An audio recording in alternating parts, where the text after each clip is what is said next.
السلام عليكم ورحمة الله وبركاته.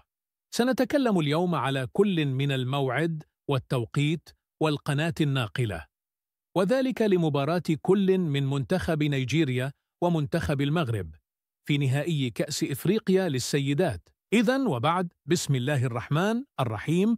فيما يخص الموعد والتوقيت، فسوف تلعب المباراة يوم هذا السبت، أي في 26 من هذا الشهر، وتنطلق صافرة المباراة على 9:09 مساء حسب توقيت المغرب والجزائر وتونس. وأما فيما يخص القناة الناقلة، فسوف تنقل المباراة على قناة بين سبورت 6 القطرية. فمن دولة الجزائر نقول لإخواننا إن شاء الله الفوز والتتويج باللقب. لا تنسوا أن تتركوا لنا تصويتا على من سيفوز في هذه المباراة، وهكذا نكون قد انتهينا.